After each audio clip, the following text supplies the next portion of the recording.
ഇന്ന് അന്താരാഷ്ട്ര വനിതാ ദിനമാണ്. സ്ത്രീകൾ നേരിടുന്ന പ്രശ്നങ്ങളും വെല്ലുവിളികളും മുഖ്യധാരയിലേക്ക് കൊണ്ടുവരുന്നതിനും സ്ത്രീ ശാക്തീകരണത്തിന് പ്രാധാന്യം നൽകാനും ഈ ദിനം ആഹ്വാനം ചെയ്യുന്നു. ലിംഗസമത്വത്തിൽ ഇന്ത്യ 127-ാം സ്ഥാനത്താണെന്നത് സ്ത്രീകളുടെ കാര്യത്തിൽ കൂടുതൽ ശ്രദ്ധ വേണ്ടതിന്റെ ആവശ്യകതയിലേക്കും വിരൽ ചൂണ്ടുന്നു.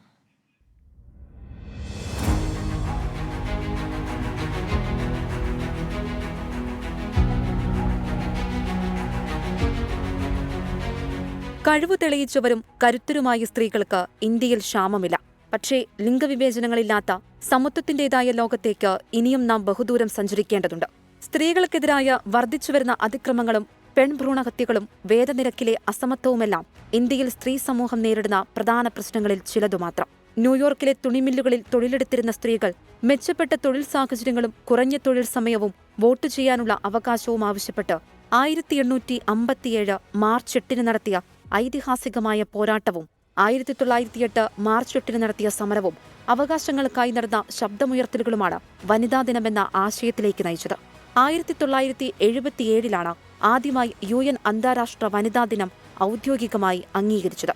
ലിംഗസമത്വത്തിൽ 146 രാജ്യങ്ങളിൽ ഇന്ത്യ ഇപ്പോഴും 127-ാം സ്ഥാനത്താണെന്നാണ് ലോക സാമ്പത്തിക ഫോറത്തിന്റെ 2023 റിപ്പോർട്ട്. മറ്റാരേക്കാളും പിന്നിലല്ല തങ്ങളെന്ന് സ്ത്രീകൾ എല്ലാ മേഖലകളിലും തെളിയിച്ചുകൊണ്ടിരിക്കുന്ന കാലമാണിത്. തളച്ചിടേണ്ടവരല്ല, ലക്ഷ്യങ്ങൾ മുന്നിൽ കണ്ട് മുന്നേറേണ്ടവരാണ് തങ്ങളെന്ന് സ്ത്രീകൾ സ്വയം തിരിച്ചറിയണമെന്നാണ് ഈ വനിതാ ദിനം നമ്മെ ഓർമ്മിപ്പിക്കുന്നത്. Invest in women, accelerate progress അഥവാ സ്ത്രീകളിൽ നിക്ഷേപിക്കുക, പുരോഗതിയെ ത്വരിതപ്പെടുത്തുക എന്നതാണ് 2024 അന്താരാഷ്ട്ര വനിതാ ദിനത്തിന്റെ പ്രമേയം. അഗ്നിസത്യങ്ങൾക്കു ബലിയല്ല നീ, നഗ്നപാപങ്ങൾക്കു നദിയല്ല നീ, അശ്വവേഗങ്ങൾക്കൊരിരയല്ല, കാലങ്ങളശ്രുകൊണ്ടെഴുതേണ്ട കഥയല്ല നീ. അഗ്നിസത്യങ്ങൾക്ക് ബലിയല്ല നീ, കഥയല്ല നീ.